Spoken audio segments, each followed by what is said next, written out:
बिल्कुल। और हमारे बीच मौजूद हैं आजाद समाज पार्टी कांशीराम के लोकसभा सांसद चंद्रशेखर आजाद जी। मैं रिक्वेस्ट करूंगी आप मंच पर आए और इस सेशन को आगे बढ़ाते हैं। जोरदार तालियों से चंद्रशेखर आजाद का स्वागत किया जाए। बहुत बहुत शुक्रिया, आज हमारे इंडिया न्यूज मंच में आज आप आए और खुशबू मिश्रा को हम मंच हवाले करते हैं। Over to you Khushbu. Thank you so much. कैसे हैं चंद्रशेखर जी आप? अच्छा। मैंने कहीं पढ़ा आपके बारे में कि आपने लॉ भी कर रखा है, अब राजनीति में भी आए हैं और इससे पहले जो है दलित भी आप हैं और वो राजनीति में आप उनकी आवाज भी बनकर सामने आए हैं। मतलब मेरा पहला सवाल ये है कि आपके लिए सबसे मुश्किल जो है वो कौन सा किरदार था जो आपने निभाया है और सबसे मुश्किल क्या था? सबसे मुश्किल है हार मान जाना। किसी ने कहा है कि हारता वो नहीं जो गिर जाता, हारता वो है जो गिर के उठता नहीं। तो अगर आप में हिम्मत है तो लड़िए। ये देश कहां था और कितने साल गुलाम रहा मुगलों का, अंग्रेजों का, आर्यंस का, और आज हम लोग आजाद देश में हैं। अगर हमारे देश के लोग हिम्मत नहीं जुटाते, क्रांतिकारी संघर्ष नहीं करते, बलिदान नहीं देते तो देश आजाद थोड़ा ही होता। ठीक है। तो मैं मानता हूं, मैं तो एक नौजवान हूं और नौजवान होने के नाते मेरे अंदर लड़ने की क्षमता बहुत है। और मैं किसान परिवार से आता हूं, ग्रामीण अंचल से।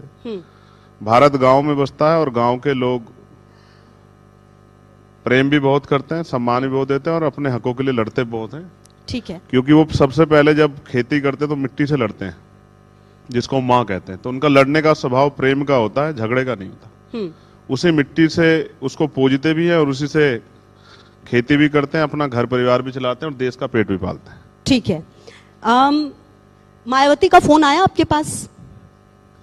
उठाया फोन उन्होंने आपका? नहीं, वो बड़ी हैं और नाराज हैं आपसे। मैं आपकी तरह उनको मायावती नहीं कहता। मायावती जी। हाँ, ठीक है, ओके। नहीं, तो अब मैंने फोन नहीं उठाया आपका उन्होंने? नहीं, अब मैं उनको फोन नहीं करता हूँ। अब मैं अपने राजनीतिक दल आजाद समाज पार्टी कांशीराम के प्रति ज्यादा काम करता हूँ। आपको लगता है कि अगर वो आप मतलब उनके साथ आ जाते तो कुछ बेहतर राजनीति उत्तर प्रदेश में हो सकती थी? नहीं, और अच्छी करेंगे, आप चिंता मत करो। अभी तो जुमे 4 दिन हुए हैं हमें। हम लोकसभा का चुनाव लड़े हैं 2 सीटों पे, एक पे हारे, एक पे तीसरे नंबर पे रहे। अब इस बार 27 में जाएंगे। 27 के बाद आपका मंच होगा इंडिया न्यूज का, आप अपनी बात सवाल पूछेगा, मैं जवाब दूंगा। आजाद समाज पार्टी बड़ी पार्टी होगी उत्तर प्रदेश की, आप देख लीजिएगा। ठीक है। आप नगीना से सांसद हैं। आपको लगता है कि उत्तर प्रदेश की राजनीति अब 2 ध्रुवों में बढ़ चुकी है, सपा और बीजेपी, या फिर तीसरे विकल्प की जमीन बनती हुई आपको नजर आ रही है, मायावती या फिर कांग्रेस? कौन? नहीं, ये सवाल स्पष्ट है। जिस पार्टियों की बात आप कर रहे हैं उनका तो एक अलायंस है वहां, और अगर उन्हीं के भरोसे लोग होते तो चंद्रशेखर कैसे जीत जाता? लोकतंत्र में जनता वोट करती है और जनता अपने मुद्दों पे वोट करती है। लंबे समय से हिंदू मुसलमान और तमाम तरह की राजनीति देश में चल रही है, उससे बाहर निकल के सब लोगों को मिलकर काम करना पड़ेगा, तभी शायद। मैं एक उदाहरण आपको बताता हूं। राम प्रसाद बिस्मिल जी ने, मैंने ये बात पार्लियामेंट में भी कोट की थी, संगठन बनाया था हिंदुस्तान रिपब्लिकन एसोसिएशन। उसके जरिए वो आजादी की लड़ाई लड़ रहे थे, सफल नहीं हो पाए। फिर उन्होंने, शहीद आजम सरदार भगत सिंह ने उसमें सोशल वर्ड एक्ट जोड़ा, हिंदुस्तान सोशल रिपब्लिकन एसोसिएशन बनाया और फिर वो लड़े। और वो एक ऐसी ऐतिहासिक लड़ाई थी जिसने अंग्रेजों के पैर उखाड़ दिए। तो मैं मानता हूं कि उत्तर प्रदेश में अभी देश के अंदर 65 लाख स्कूल बंद हुए, मंत्री जी ने बताया था। 65 लाख स्कूल नहीं बंद हुए, 65 लाख बच्चों ने पढ़ाई छोड़ी। पहले नंबर पे देश को विकास का रास्ता दिखाने वाला गुजरात है और दूसरे नंबर पे उत्तर प्रदेश है। और हम बाबा साहब अम्बेडकर को मानने वाले लोग हैं, तो उन्होंने कहा शिक्षा श्रेणी का दूध है। तो आप समझो जहां 65 लाख बच्चे स्कूल छोड़ रहे हो, तो नोटिस करके देखिए कि उत्तर प्रदेश का क्या हाल है। आज बेरोजगार इलाहाबाद के बच्चे प्रोटेस्ट कर रहे थे, किस तरह से पुलिस ने बाल पकड़ पकड़ के ठूसे हैं गाड़ियों में। बेटी, आप 69 शिक्षक भर्ती के बच्चे घोटाले पे आंदोलन करते रहे। वहां के होमगार्ड हो, वहां के आंगनबाड़ी बहने हो, आशा बहने हो, ग्राम पंचायत सहायक हो, रोजगार सेवक, सब लोग परेशान है। नौजवान का तो इतना बुरा हाल है, मैं समझता हूँ कहीं भी नहीं होगा। किसान भी सुसाइड कर रहा है। ठीक है। 2 सवाल है अब मेरे। एक तो ये कि जिनकी राजनीति आप करते हैं, मतलब कहते हैं कि आप दलितों की आवाज हैं, आप कहीं ना कहीं सेलेक्टिव हैं? तो आप जबरदस्ती करके मुझे दलितों की आवाज बनाना चाहती, मैं आपका नहीं है आप धन्यवाद आवाज, करता। आप आवाज नहीं है। नहीं, आप कह रही हैं ना। नहीं मैं नहीं कह रही, ये जो आपको मैं तो लोग सभी की मानते आवाज हैं, उठाता जो हूं। आपके फॉलोअर्स हैं।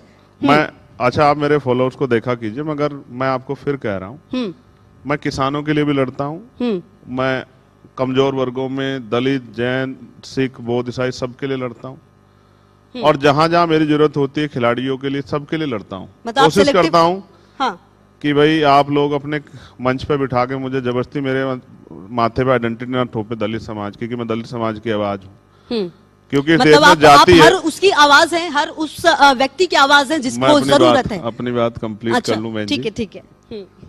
देखिए बात ऐसी है, हाँ। इस देश में जाति है और वो कभी नहीं जाती। हाँ बिल्कुल, जाति है कि जाति नहीं। आदमी सब कुछ बदल सकता है लेकिन अपनी जाति नहीं बदल सकता। भारत की व्यवस्था में ऐसा है नहीं। तो मैं चाहे डॉक्टर बन जाऊं, इंजीनियर बन जाऊं, वकील बन जाऊं, सांसद बन जाऊं, विधायक बन जाऊं, मंत्री बन जाऊं, आगे और भी किसी बड़ी पोस्ट पे चला जाऊं, लेकिन मैं रहूंगा उस जाति का जिस जाति में जन्मा हूं। ये इस देश की व्यवस्था बनाने वालों ने हमें दिया है, जिन्होंने कहा है कि जाति सत्य, और हम जाति के सत्य को नहीं मानते। मुझे फर्क नहीं पड़ता कि आप किस जाति की, किस धर्म की, अगर आपको मेरी जरूरत है और आप मुझे याद करेंगी तो मैं आपको खड़ा मिलूंगा। ये मेरा काम है, और लोकतंत्र में हम लोग जिम्मेदारी पे हैं। जनता ने हमें वोट दिए। मेरे क्षेत्र में जाके आप नगीना पूछना तो आपको पता लगेगा मुझे सभी जाति के लोगों ने वोट दिए। क्यों दिए है इसके बारे में ज्यादा अच्छा वो ही जानते हैं, क्योंकि वोट मैं समझता हूँ करोड़ों रुपए से कीमती है। आदमी किसी को खाना दे देगा, पैसे दे देगा, लेकिन वोट देने से पहले 1000 बार सोचेगा। ठीक तो है, उन्होंने मुझे वोट दिए तो सोच समझ के दी होगी। मुझे सब जाति ने वोट दिए। ठीक है। आपने वोट की ही बात की है, मेरा अगला सवाल वोट को लेकर ही है। राहुल गांधी अब पिछले कई समय मतलब मुझे लगता है जब से लोकसभा चुनाव हुए हैं उससे पहले से वोट चोरी उनके लिए सबसे बड़ा मुद्दा रहा है। आप मानते हैं ऐसा कि वोट चोरी हो रही है और उसके लिए SIR जरूरी है? देखिए पहली बात ये है, जी आपने तो कांग्रेस पार्टी एक नेता का नाम लिया, मगर मैं आपको उत्तर प्रदेश के बीजेपी के एक बड़े नेता का नाम बताता हूँ, जिनका नाम है योगी आदित्यनाथ। वो अभी वर्तमान में मुख्यमंत्री हैं।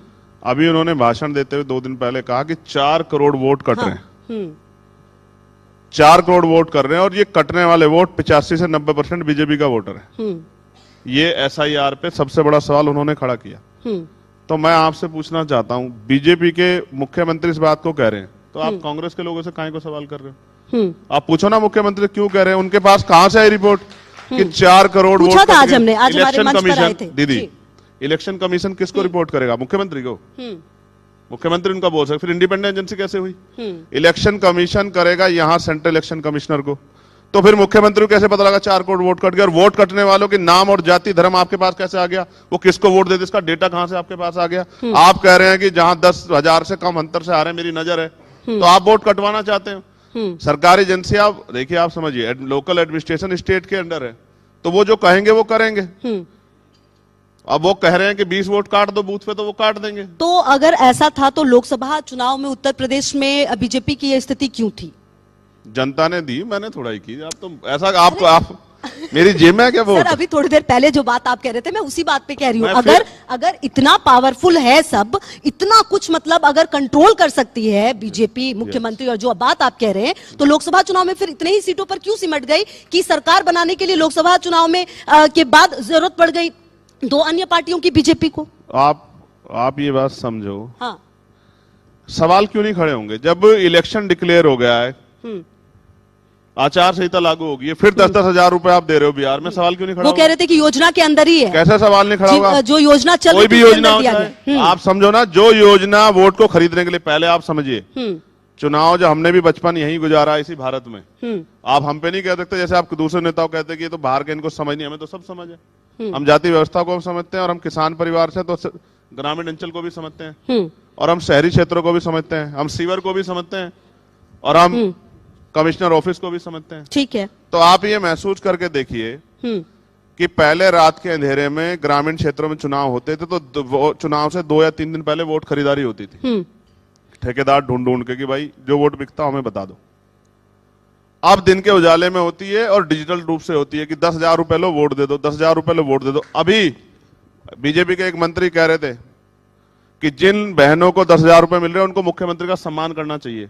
अगर वो सम्मान नहीं करे 10,000 रुपए क्यों ले रही है? किसका पैसा? जनता का ही तो पैसा है। आप इनको ये भी तो ठीक बता है। दो, आप इनको ये तो बता दो, ये पैसा जो 10,000 दे रहे हैं, 20,000 दे रहे हैं, किसका पैसा है? तो ये तो जनता ये पैसा किसका है? जनता का पैसा है, हमारे कहाँ टैक्स से आया? हमारा पैसा है जो जनता हम के देते टैक्स से हैं। आया ना। बिल्कुल मैंने जनता का पैसा लिया टैक्स के रूप में, मैं सरकार हूँ और मैंने जनता को लौटा दे तो कोई एहसान थोड़ा है? बिल्कुल तो एहसान फिर नहीं सम्मान किया क्यों मांग है। रहे हैं? बिल्कुल ठीक है। अच्छा, जनता का पैसा है। आपको लगता है कि आजकल ये हर पार्टी के लिए सबसे कंफर्ट जोन हो गया है? तमाम पार्टियां ये करने लगी हैं अपने अपने कंफर्ट के हिसाब से। महाराष्ट्र है तो वहां पर सारी पार्टियों ने ऐलान कर दिया कि हम महिलाओं को खाते में इतने पैसे देंगे। क्या ये सचमुच महिलाओं को आत्मनिर्भर बनाता नहीं, है? मैं कोई पार्टी कर आप रही हूँ, इसको डिनाई करते हैं, गलत है ये? बिल्कुल गलत है। नहीं करना चाहिए। लोकतंत्र में धन तंत्र लगा के पैसों के आधार पे चुनाव लड़ना और पैसों के आधार पे वोट की खरीद फरोख्त करना, ये लोकतंत्र की हत्या है। इसको जो भी कर रहा हो, चाहे वो पक्ष हो या विपक्ष हो आज का, मैं दोनों से असहमत हूं। मतलब और ये मैं गलत कह रहा हूं ना, आप 2-10 के भी 50,000 रुपए दो, आप सरकार बन के लागू करा दो, बिहार में लागू करा दो, 50,000 रुपए महीना देंगे, हम तो राजी हैं। ठीक है। हम कहा ना कर रहे हैं। ठीक है। लेकिन चुनाव से 2 महीने 3 महीने पहले आपको पता है 30,000 करोड़ रुपए खर्च किया है। 700 रुपए 300 रुपए वाली पेंशन 1100 रुपए कर दी, 10-10 हजार रुपए दिए, और भी जो कर सकता था वो किए। तो मैं आप समझा कहाँ इलेक्शन कमीशन? 1100 करोड़ रुपए प्रचार में खर्च हो रहे, कहाँ इलेक्शन कमीशन? दिखता नहीं, आंखें नहीं उस पे। तो सवाल तो खड़े होंगे ही। मतलब लेकिन सवाल तो ये भी हो जाता है कि इलेक्शन कमीशन पर सवाल सिर्फ अपने अपने कंफर्ट के हिसाब से तमाम पार्टियां उठाती हैं, दिक्कत तभी भी हो जाती नहीं, है। हमने सुझाव भी दिए हैं, हमने सुझाव भी दिए हैं। हम इलेक्शन कमीशन दफ्तर जाते हैं, वहां कोई ढूंढा नहीं मिलता है। वो कहते हैं एप्लीकेशन कराओ, हम जवाब दे देंगे। अगर इमरजेंसी हो किसके पास जाएं? सरकारी संस्था है ना, जनता के तो अंडर में है ना, जनता के हित में है ना, तनख्वाह जनता के पैसे से मिलती है, तो ठीक है। जनता के लिए अवेलेबल रहना पड़ेगा ना। ठीक है। संसद का शीतकालीन सत्र चल रहा है। मुझे याद है कि मानसून सत्र पूरा हंगामे की भेंट चढ़ गया। 2 दिन सिर्फ शायद ऑपरेशन सिंदूर पर चर्चा हुई, अभी वापस वही हो रहा है। क्या जो लोग हैं उनके पैसे जाते हैं, करोड़ों करोड़ों रुपए संसद सत्र पे खर्च होते हैं, ये तमाम सांसदों की जिम्मेदारी नहीं है कि संसद चलने दे, वहां पर बहस हो अच्छे से तमाम बिल पर? दीदी चल रहा है संसद में, हंगामा हो रहा है सर, हंगामा होता है संसद, इसीलिए हंगामा ही हो रहा है। आप सांसद हो? मैं सर, हम न्यूज देखते हैं, हम न्यूज कार्यवाही जब ठप तो होती है तो हम मैं बताते सिटिंग हैं। मेंबर बैठा हूं आपके सामने, मैं हाउस से आया हूं, मुझे जाके आप ये बोलना कह रहे है। हैं सर कि संसद चल रहा है। आप अपने साथ कलीग से पूछ लो, मैं हाउस छोड़ के आया हूं, हाउस चल रहा है और अभी जाके मुझे हाउस में बोलना है, कैसी बात कर रही हैं आप? मैं ये अब कह आप रही हूं। सुनिए, सरकार तानाशाही करेगी तो विरोध होगा, ये लोकतांत्रिक अधिकार है, ठीक है। संवैधानिक है, इसको कैसे रोक दो? ठीक है, तो मतलब अच्छा, सिर्फ- ये पहली बार हो रहा है? लेकिन अगर किस सरकार तरीके पिछले से सत्र में पूरा का पूरा सत्र हंगामे की भेंट मैं तो सर पूछ रही हूँ कि ये गलत है या सही है? जवाब हाँ। दूं? अगर यही जो चर्चा 2 दिन अब कराई है, यही चर्चा पिछले सत्र में कराते तो हंगामे की भेंट कहां चढ़ता?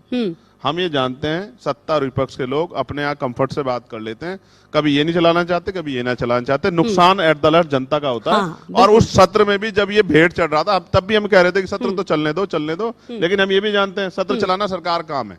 ठीक है। सरकार चाहेगी तो सत्र चलेगा, कितना हंगामा कर लो आप, चाहे जो बिल पास हो कराने होते हैं सरकार को, तो सरकार करा ही लेती, कितना भी हंगामा कर लो, चाहे आप सर पे उठा लो संसद को। ठीक है सर, अब क्योंकि ये सेशन जो है वो खत्म ही होने वाला है, मेरे कुछ जल्दी जल्दी मैं सवाल पूछूंगी, उसके थोड़े जवाब आप जल्दी जल्दी दीजिएगा मुझे। मैं पहले एक शब्द- मिनट, मैं जब आपके यहाँ आया था ना, एक बहस चल रही थी आपके यहाँ, अच्छे सज्जन है, अपनी बात रखनी चाहिए, तो वो कह रहे थे कि जो वंदे मातरम नहीं कहेगा, हाँ।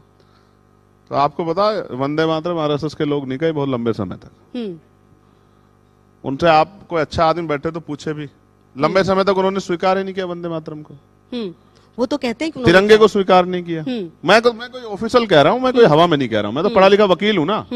इस बात पे पार्लियामेंट में डिबेट हुई कि भाई आपने क्यों नहीं स्वीकार, आपके कौन से अधिवेशन बोला गया?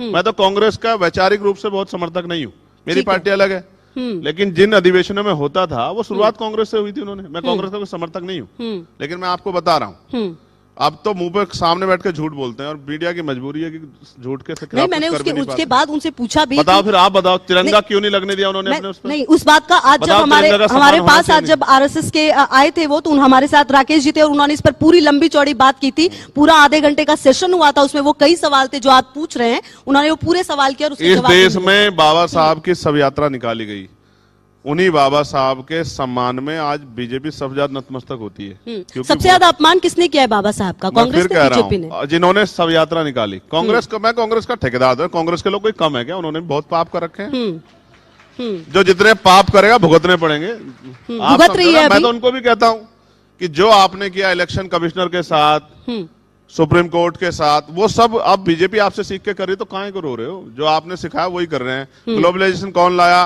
प्राइवेटाइजेशन कौन लाया, सब आप ही तो लाए हो ना। मैं आपको फिर कह रहा हूं, देखिए लोकतंत्र में वोट है, मैं आपको वो कह रहा हूँ दीदी, मेरी बात सुनो, इन गरीबों पे वोट ना होती ना तो इनके मोहल्लों में नहीं जाता कोई बड़े कुर्ते वाला बड़ी गाड़ी वाला, और इनके यहाँ आज भी सड़कें नहीं है, हम तो वहीं रहते हैं, हम जानते हैं। ठीक है, दिल्ली में नहीं रहता देश गांव में रहता है, और उन गांव में आज भी सड़कें नहीं है, किसानों के हाल खराब हैं, और उन बस्तियों में गाड़ी तब जाती है जब चुनाव आता है, तो चुनाव आजादी के बाद के अगले चुनाव में जाती है। तो सर आप ये मानते हैं कि आजादी के इतने सालों के बाद भी जो लोग हैं उनके पास सिर्फ सबसे बड़ी ताकत उनका वोट है? हाँ वोट है, ठीक है सर, उनका वोट है, और ये वोटिंग राइट जब तक है, SIR करा लो या कुछ, मैं आपके माध्यम से कह रहा हूँ सरकार को, जी कितने ही तंत्र लगा लो, बाबा साहब अम्बेडकर के 4-4 बच्चों को कुर्बानी से मिला वोट है ये। 3% लोग वोट करते थे, मैं 1 मिनट ले लूं आपकी? बिल्कुल सर, ले लो भाई। अरे सर बिल्कुल बिल्कुल आप ले लीजिए। 3% लोग वोट करते थे 1919 तक। फिर चेम्सफोर्ड सुधार समिति बनी, मॉन्टेगन चेम्सफोर्ड। फिर उसके बाद ये हुआ तय, देश को जानना चाहिए कि देश में जो नए वो आए कि भाई वो टैक्स पेयर्स हों, उनके पास जमीन हो, उनके पास खेती हो, उनके पास व्यापार हो, वो पढ़े लिखे हों। जब ये संशोधन हुआ, सुधार हुआ, तो 80 लाख वोटर बने, और 80 लाख वोटर महिलाएं नहीं थी, सारे पुरुष थे, और पुरुष भी स्वर्ण जाति के, और वो भी संपन्न, गरीब स्वर्ण भी नहीं था। कोई महिला थी किसी जाति धर्म की, कोई पुरुष नहीं था, वो भी संपन्न स्वर्ण जाति के लोग वोटर थे। बाबा साहब अम्बेडकर ने बहिष्कार हितकारिणी महासभा से मेमोरेंडम दिया, साइमन कमीशन को रिपोर्ट किया, गोलमेज कॉन्फ्रेंस में अपनी बात रखी, तब जाके इस देश के आखिरी व्यक्ति को वोट का अधिकार मिला। ये डॉक्टर बाबा साहब अम्बेडकर की देन है जो वोट है, बिल्कुल, जिसकी वजह से आज चुनाव और सब चीजें हो रही हैं। ये वोट जब तक रहेगा तब तक गरीबों की इज्जत रहेगी, और इस वोट के आधार पर आजाद समाज पार्टी को हम लोग ताकत बना के जब 2027 का चुनाव बीत जाएगा, इसी मंच के माध्यम से बताएंगे कि जनता जिसके साथ खड़ी होती है वही तो सर 2027 के लिए तैयारी चल रही है पूरी? दीदी पूरी तैयारी, सारी सीटों पे उम्मीदवार उतारेंगे आप?